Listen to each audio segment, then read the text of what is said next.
Uang BPJS dicolong 24 miliar.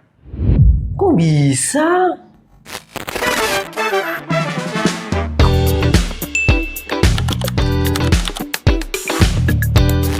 Oke guys, kembali lagi bertemu dengan saya. Kenalin, saya Ian, implementer ERP. Jadi saya memang suka ngomongin sistem-sistem gitulah ya. Dan kali ini kita ada kasus yang cukup mencengangkan nih. Karena kemarin saya dapat berita dari detik.com dan lain-lain bahwa kemudian ada kasus di BPJS Tenaga Kerja di mana klaim jaminan kecelakaan kerja dari karyawan itu dipalsukan hingga kemudian si pelakunya itu total klaimnya itu sampai di angka 24 miliar lebih gitu istilahnya. Jadi cukup besar ya untuk untuk uang yang dicolong ini, dan itu kurang lebih berjalan dalam waktu 10 tahun, dimana itu terus-terusan dipalsukan klaimnya sampai ada sekitar 391 klaim yang dipalsukan dan selalu berhasil lolos dan dibayarkan. Jadi ini menurut saya cukup mengesalkan sekali ya ketika ada istilahnya pencolongan uang ini di BPJS Tenaga Kerja, karena bayangkan 24 miliar. Bayangin kamu kerja punya gaji 50 juta sebulan, itu untuk dapat 24 miliar kamu harus kerja 40 tahun cuy. Oke lah, katakanlah perusahaanmu bonafit setahun 24 kali gaji karena ada THR, bonus dan lain-lain gitu kan. Tetap aja butuh 20 tahun kerja cuy buat dapat duit segitu. Itu untuk yang gajinya 50 juta sebulan ya. Kalau buat yang UMR Jakarta, UMR Jogja, yang bayangin aja sendiri, itu kamu kerja sampai pensiun, terus anakmu kerja sampai pensiun, cucumu kerja sampai pensiun, itu nggak bakal dapat duit segitu juga bro. Jadi kesel banget sih gua. Apalagi kalau kita ingat-ingat lagi bahwa duit itu berasalnya dari mana? Duit BPJS Tenaga Kerja itu berasal utamanya dari iuran gaji-gaji mungil kita ini tiap bulan. Jadi tiap bulan kita kerja capek, dipotong BPJS Tenaga Kerja, kita lihat slip ya nggak seberapa sih, tapi kan tetap aja potongan gitu kan istilahnya. Terus kemudian kita lihat bahwa duitnya ini dipakai oleh salah. Tapi oke lah, di kali ini alhamdulillahnya berita baiknya adalah mereka sudah tertangkap setelah 10 tahun beroperasi, setelah kemudian banyak menghabiskan uang negara dan mungkin sudah diabur-aburkan. Alhamdulillahnya sudah ketangkap gitu istilahnya. Tapi di video kali ini saya ingin coba bahas nih untuk kemudian bagaimana hal-hal apa yang kemudian bisa kita improve sebenarnya terutama dalam sistem lah, baik itu BPJS Tenaga Kerja ataupun sistem-sistem lain yang memang mewajibkan untuk proses klaim, untuk proses pencairan dana dan sebagainya. Itu sebenarnya ada banyak ruang improvement yang bisa kita lakukan. Maka dalam video ini saya akan bahas ada 3 poin penting atau ada 3 chapter lah ya istilahnya yang kemudian ingin saya sampaikan. Yang pertama adalah soal kasusnya itu sendiri seperti apa. Lalu kemudian yang kedua soal root cause-nya itu sendiri seperti apa, kenapa kasus ini bisa sampai kejadian. Dan yang ketiga seperti biasa adalah solusinya atau room for improvement untuk kemudian kita bisa lakukan terhadap sistem-sistem yang berjalan, kurang lebih seperti itu.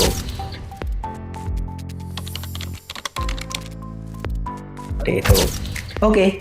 Yang pertama kasusnya itu sendiri seperti apa? Baik, jadi saya ingin jelaskan sedikit soal kasusnya ya, di mana kemudian BPJS Tenaga Kerja, terutama jaminan kecelakaan kerja itu sebenarnya adalah sebuah asuransi yang mulia sebenarnya, karena kemudian dia akan mengcover atau kemudian istilahnya membiayai gitu ya pengobatan oleh orang-orang yang mendapatkan kecelakaan kerja. Jadi kata kuncinya adalah kecelakaan kerja, di mana itu wajib harus memang saat bekerja dia menerima kecelakaannya ini, sehingga kemudian bisa mendapatkan santunan atau kemudian tanggungan oleh BPJS Tenaga Kerja gitu ya istilahnya ya. Kasus ini sendiri itu bermula dari seorang HR di sebuah perusahaan sebenarnya, yang kemudian dia awalnya itu klaimnya ditolak gitu ya istilahnya. Cuman dari situ mungkin dia ngobrol sama verifikator BPJS-nya. Lalu kemudian muncullah rencana jahat itu gitu, dimana kemudian kabarnya dalam berita itu dia mendapatkan juga contoh klaim yang sudah berhasil gitu istilahnya dari oknum di BPJS Tenaga Kerja waktu itu, yang kemudian membuat dia bikin bikin dokumen-dokumen yang kemudian direkayasa supaya kemudian bisa mendapatkan klaim dari BPJS Tenaga Kerja gitu istilahnya, dimana kemudian konon katanya dia bekerja sama dengan verifikator BPJS yang melakukan fraud. Jadi ada orang dalam yang bermain di situ. Caranya kemudian modusnya adalah kemudian dia nawarin ke karyawan-karyawan untuk kemudian memberikan dokumen-dokumen mereka seperti KTP dan sebagainya, kayak mau pinjol gitulah mungkin ya, dengan nanti diiming-imingin dapat 1 juta 2 juta secara gratis gitu istilahnya, atau berapa juta lah gitu, tapi diiming-imingin seperti itu sehingga dapat identitas dari para karyawan. Lalu dia karena dia HR, dia kemudian olah itu seolah-olah menjadi mereka dapat kecelakaan kerja, lalu dia bikin klaim palsu yang diajukan ke BPJS Tenaga Kerja. Lalu kemudian dari situ orang dalamnya ini kemudian berjalan dengan kemudian dokumen-dokumen yang rekayasa tadi itu kemudian diloloskan oleh verifikator, oknum-oknum verifikator ini gitu istilahnya. Sehingga sekarang ini ada 3 terdakwa yang sudah masuk di pengadilan, yaitu ya si oknum HR-nya di perusahaan ini yang dia tadinya HR terus sekarang udah jadi direktur. Ya iyalah, udah dapat miliaran bikin perusahaan sendiri juga bisa sih. Terus kemudian yang 2 orang lagi itu adalah mantan verifikator dari BPJS Tenaga Kerja gitu ya istilahnya. Jadi kasus ini yang kemudian membuat total sudah ada 24-an miliar yang sudah terklaim dan nggak tahu uangnya kemana, di mana itu dibagi-bagi, tidak semuanya ke orang HR-nya ini, tapi juga ke verifikator-verifikator yang jadi terdakwa juga gitu.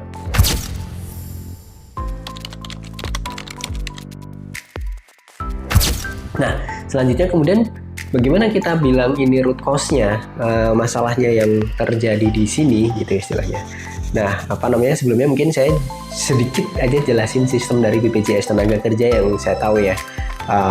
Mungkin sudah banyak berubah juga, mungkin berganti-ganti karena sudah 10 tahun yang lalu dan sekarang gitu kan. Tapi sistemnya kurang lebih adalah BPJS Tenaga Kerja, klaim dari BPJS Tenaga Kerja ini adalah kemudian memang ya kayak BPJS, misalkan kayak kita BPJS Kesehatan gitu istilahnya. Kita datang ke rumah sakit, kemudian biayanya itu akan ditanggung oleh BPJS.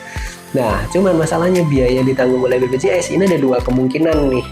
Yang pertama adalah rumah sakitnya itu memang sudah jadi partner dari BPJS Tenaga Kerja.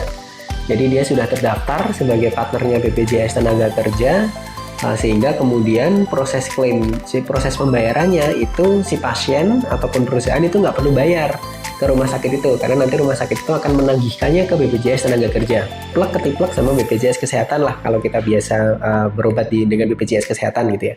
Nah, tapi ada kemungkinan kedua, ketika rumah sakitnya itu belum menjadi partner dari BPJS Tenaga Kerja, istilahnya kayak PKK atau apa gitulah. Dia belum jadi partner gitu, sehingga kemudian modelnya adalah reimburse. Reimburse itu gimana? Jadi kita pasien yang menerima kecelakaan kerja datang ke rumah sakitnya dulu, diobati dulu, kita bayar seolah-olah umum dulu kepada rumah sakit itu. Nanti setelah itu biasanya perusahaan ya yang nalangi ya. Lalu setelah itu perusahaan akan ngeklaim itu ke BPJS Tenaga Kerja, kemarin saya bayar ke rumah sakit sekian, tolong diganti gitu.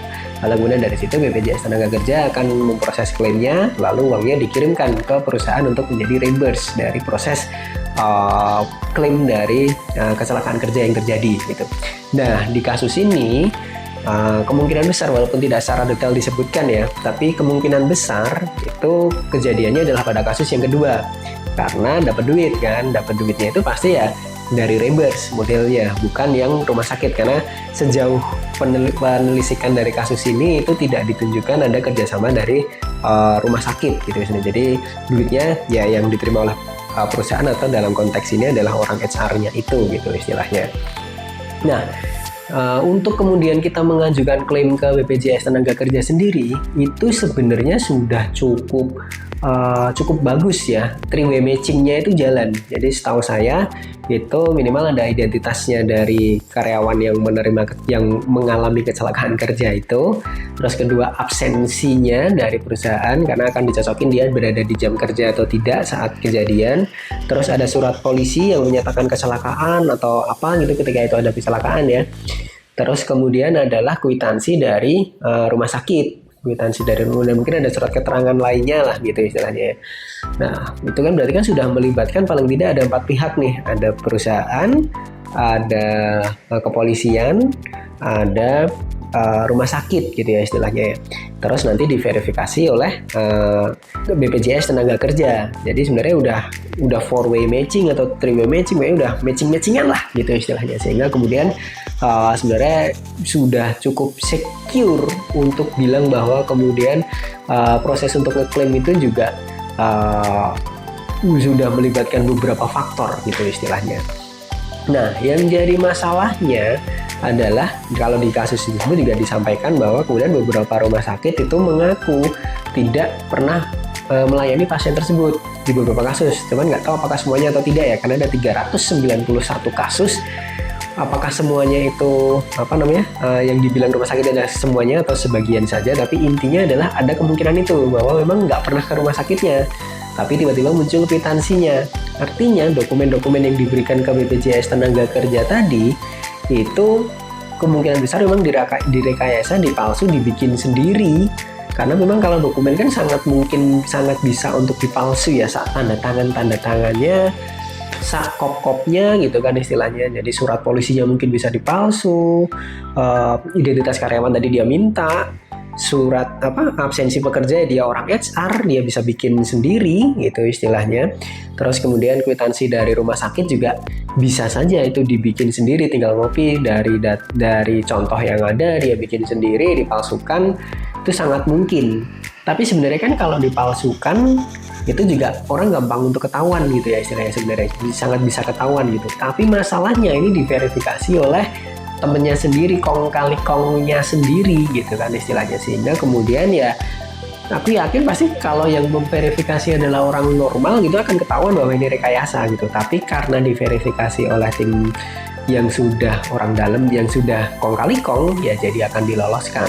Nah permasalahannya adalah si verifikator itu memiliki kuasa yang cukup besar untuk kemudian meloloskan hal-hal yang seharusnya tidak lolos. Karena kontrolnya di dalam sistemnya itu, yang dikontrol itu bukan komunikasi antar data, komunikasi antar sistem, enggak. Tapi ada dokumen diupload, dilihat oleh orang, dijustifikasi ini lolos atau tidak. Sistemnya nggak ngelihat dokumennya ini benar apa enggak. Yang bilang dokumennya ini benar apa enggak adalah orang. Itu yang kemudian salah satunya menjadi permasalahan. Sehingga kemudian kasus ini bisa terjadi berlarut-larut sampai 10 tahun. Nah, sebenarnya kalau kita bicara soal root cause atau root cause analysis yang kita lakukan, biasanya kita akan bikin fishbone chart tuh.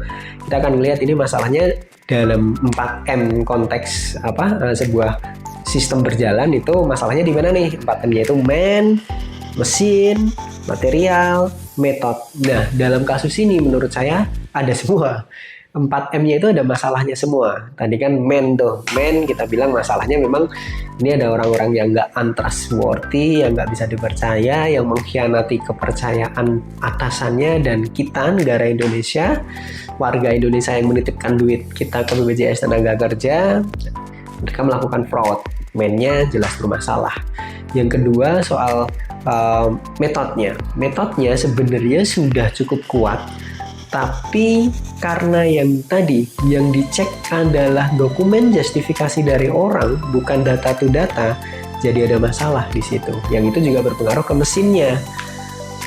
Kualitas sistem digitalnya, kualitas untuk kemudian membaca, kemudian melakukan supaya yang dibaca itu bukan dari justifikasi orang, bukan dia input yes or no gitu, tapi dia hanya bisa, harusnya dibikinnya dia hanya bisa input yes ketika parameter-parameternya terpenuhi, dan parameter itu dipenuhinya dari mesin-mesin dari perjalanan data sistem yang kemudian lebih tersistematis, sehingga kemudian bisa data to data ngobrolnya.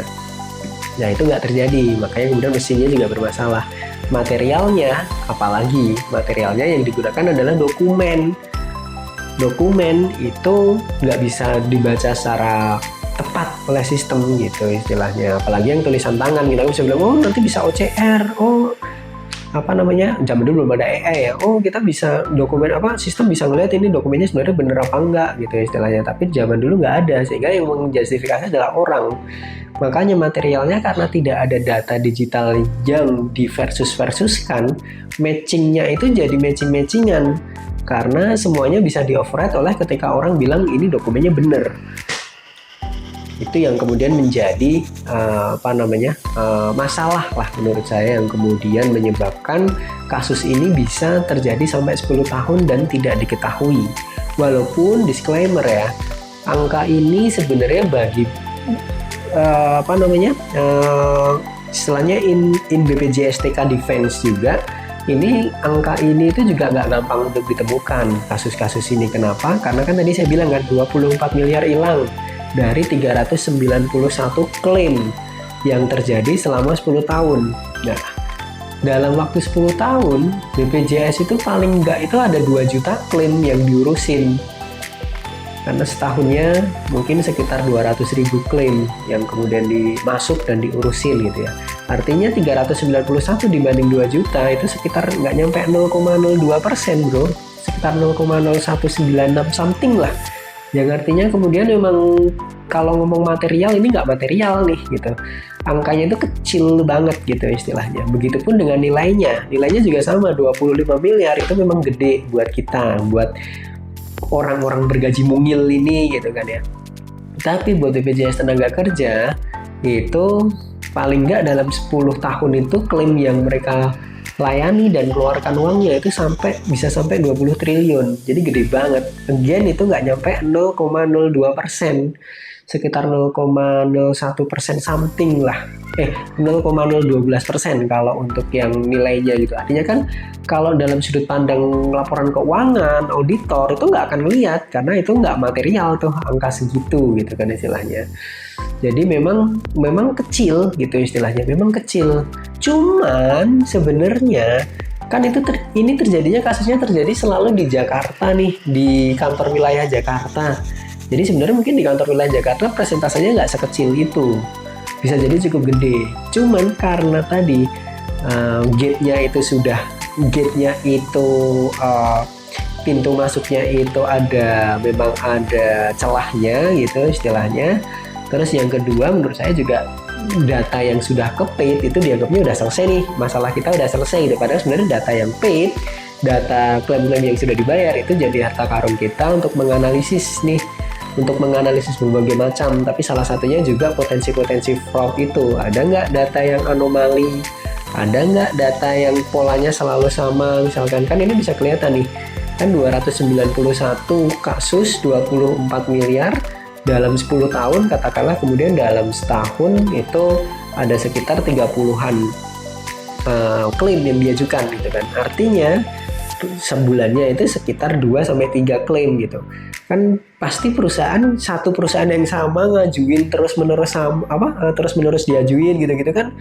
Harusnya sih memancing kecurigaan ya mungkin ya, tapi saya nggak tahu data lengkapnya itu. Tapi menurut saya sih pasti memancing kecurigaan. Cuman masalahnya data yang sudah masuk, mungkin analisis kontrol terhadap data anomalinya itu tidak sempat dilakukan gitu istilahnya, karena mungkin memang clerical jobnya sudah banyak, ngatur cash flow aja udah susah gitu kan istilahnya, sehingga kemudian yang potensi-potensi fraud seperti ini, data yang sudah masuk itu tidak dilakukan analisis terlebih lanjut, yang kemudian menyebabkan data-data anomali itu muncul ya tidak langsung bisa ketahuan gitu istilahnya.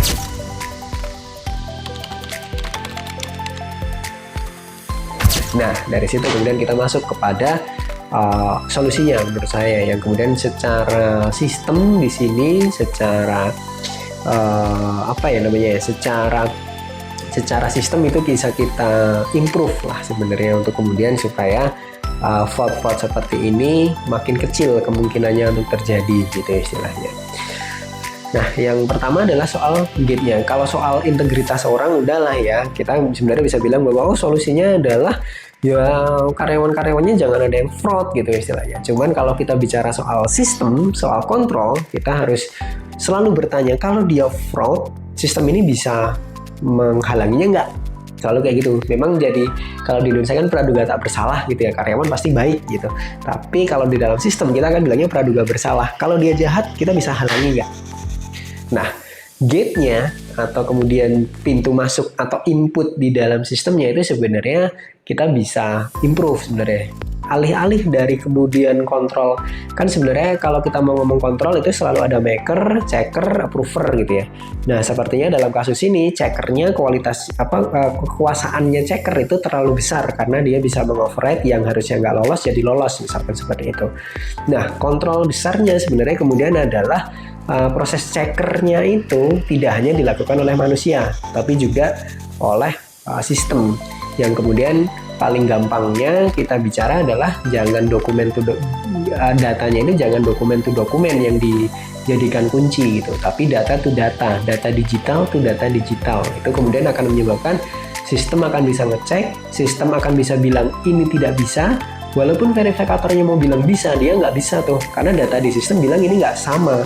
Misalkan seperti itu. Paling gampang kita ngomong API gitu ya. API dari sistemnya polisi terkirim ke BPJS Tenaga-Kerja. Setiap kali ada yang klaim, BPJS Tenaga-Kerja ngecek ke database-nya polisi, ada nggak surat ini gitu istilahnya. Jadi walaupun suratnya dilampirkan, tapi nomor suratnya itu harus ada di database-nya polisi. Kalau nggak ada, berarti ini nggak lolos nih parameternya nih gitu istilahnya. Kalau ada ya berarti lolos parameternya, kecentang. Berarti ini beneran suratnya gitu istilahnya. Begitupun dengan rumah sakit gitu istilahnya. Jadi ketika ada tagihan dari rumah sakit, kita ada API, ada data terintegrasi antara BPJS Tenaga-Kerja dengan sistemnya di rumah sakit, sehingga kemudian kebaca nih, plek, oh datanya sama nggak, rupiahnya sama nggak dari kwitansi ini atau dari nomor invoice ini atau nomor kwitansi ini disamakan dengan data di rumah sakit, sama nggak? Ketika nggak sama, mau verifikatornya bilang ini lolos, nggak bisa. Karena dia terkunci di dalam sistemnya, istilahnya klik save-nya itu tertahan tuh, nggak bisa dia lakukan gitu kan istilahnya. Cuman tadi adalah ngomong gampangnya ya, kan ya ngomongnya adalah ini kayak menara gadingnya lah, kan gampang ngomong untuk saling terintegrasi antar sistem, tapi kan nyatanya susah. Apalagi pemicu utamanya kejadian ini adalah pada rumah sakit yang belum jadi partnernya BPJS Tenaga-Kerja. Logika sederhananya, logika normalnya, kalau kita bilang rumah sakit itu tidak jadi partner BPJS Tenaga-Kerja, salah satu faktornya pasti karena sistemnya nggak siap. Seringnya kan sebelum sistemnya atau SIM RS-nya sistem informasinya di dalam rumah sakit itu nggak siap, makanya kemudian dia nggak jadi partner BPJS TK.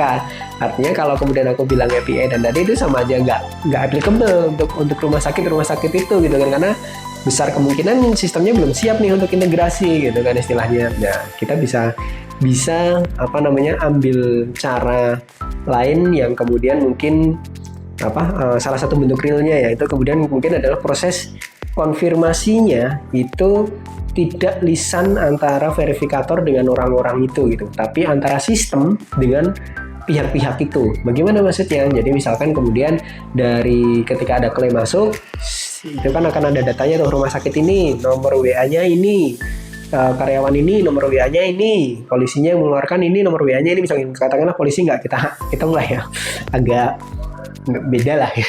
Cuman kadang-kadang rumah sakit dan kan polisi nggak selalu ya, tapi kalau rumah sakit dan karyawan itu kan pasti kita dapat nomornya. Nanti begitu klaimnya muncul, verifikator masukin data itu ke sistem, itu nggak langsung otomatis bisa diverifikasi, tapi sistem BPJS Tenaga-Kerja akan mengeluarkan tuh, akan kirim WA tuh, pleng gitu ke nomornya rumah sakit atau ke nomornya karyawan langsung, yang itu WA template itu lah yang biasanya terus kata-kata apa, terus kemudian kata-katanya mungkin apakah benar ini transaksi ini terjadi bla bla bla gitu.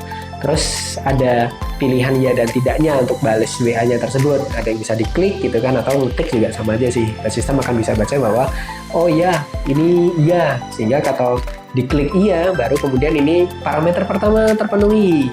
Sampai parameter-parameternya terpenuhi semua, baru verifikator bisa bilang bahwa ini lolos gitu. Tapi kalau parameternya nggak terpenuhi, verifikator nggak bisa bilang ini lolos gitu istilahnya. Mungkin dia harus ke pihak lain, ke atasannya untuk konfirmasi ke sana dan sebagainya, tapi tidak boleh oleh verifikator itu, sehingga memperbanyak stakeholder dalam prosesnya yang menyebabkan sekuritasnya itu jadi lebih oke gitu istilah. Sehingga dengan kemudian proses inputnya nggak akan kemudian ada orang dalam pasti lolos gitu istilah. Itu bisa jadi kita bisa bikin tidak seperti itu, bahkan orang dalam pun untuk kemudian mengakali itu jadi lebih susah gitu istilahnya, dan bahkan dibilang nggak mungkin, harus memang benar gitu istilahnya. Nah, cuman kan kemudian pasti akan pertanyaan lagi dong, kan dengan kayak gitu proses klaimnya kan jadi akan lebih lama tuh, jadi lebih susah tuh. Apalagi tadi kita bicara bahwa kasusnya ini sekitar 0,01% aja nih dari dari total semua klaim yang masuk gitu.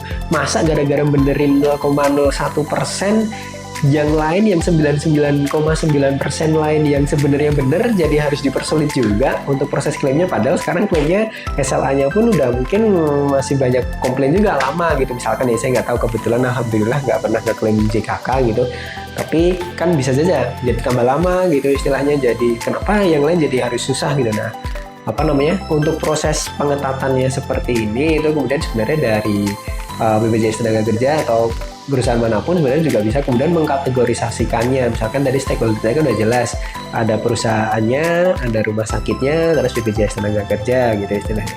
Nah, setiap perusahaan atau kemudian rumah sakit itu kemudian mendapatkan ada statusnya, misalkan merah, kuning, hijau gitu istilahnya. Jadi untuk perusahaan-perusahaan yang memang tidak bermasalah, historikalnya oke, aman gitu, rumah sakit yang kemudian juga historikalnya oke dan aman, itu statusnya defaultnya hijau tuh. Ketika dia hijau, mungkin proses klaimnya tidak perlu sesusah itu, bisa saja dengan existing kayak yang kemarin gitu istilah, dari verifikator bilang oke, udah oke nih gitu istilah, karena ini historikalnya hijau gitu. Terus misalkan ketika kemudian ada data-data anomali yang muncul dari setelah beberapa dalam kurun waktu tertentu, ada data anomali terhadap perusahaan itu atau rumah sakit itu, dia diubah dulu jadi jadi kuning gitu istilahnya. Sehingga kemudian ketika kuning, protokolnya muncul, ini harus konfirmasi by sistem WA, ini harus konfirmasi by sistem WA, misalkan seperti itu, protokolnya jadi muncul. Sehingga nggak semuanya, harusnya kan harapannya 99%-nya hijau nih,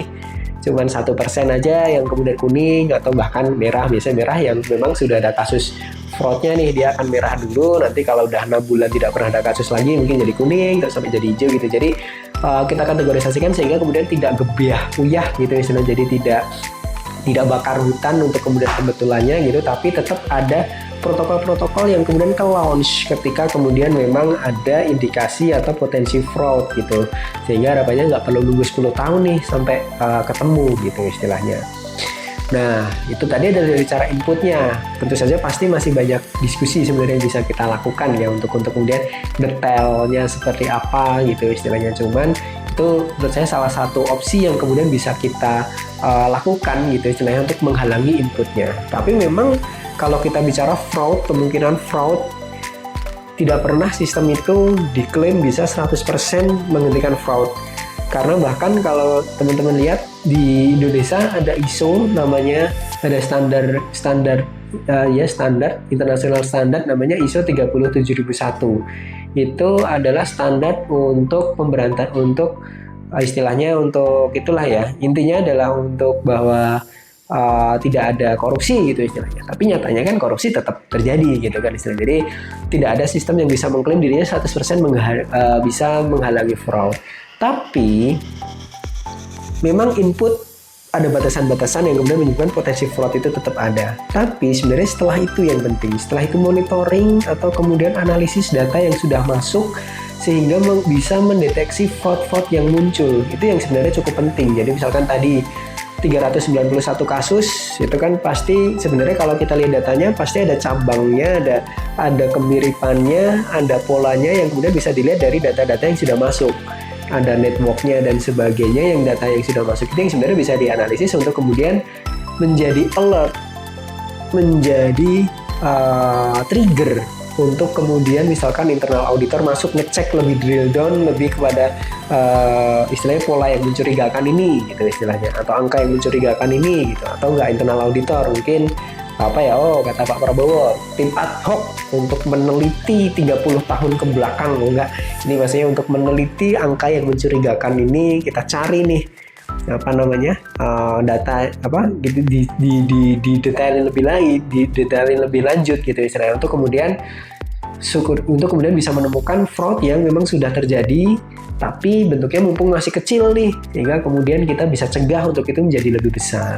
Dimana kudus juga untuk BPJS tenaga kerja ya, karena kemudian menemukan ini juga sebuah prestasi sebenarnya, walaupun sudah 10 tahun, tapi kalau nggak ketemu bisa aja nih lanjut nih 20 tahun 30 tahun, kita nggak pernah tahu gitu. Atau bahkan ada pola-pola yang sama yang terjadi di daerah lain, yang kemudian dari satu kasus ini harapannya kemudian bisa untuk melihat, untuk take a look kasus-kasus yang mungkin terjadi di daerah lain atau di daerah yang sama tapi perusahaan yang lain gitu istilahnya. Mungkin saja lebih gede ya, kesel banget sih tapi kalau lebih gede ya. 24 miliar cuy, dari gaji mungil kita cuy, masih kesel sih.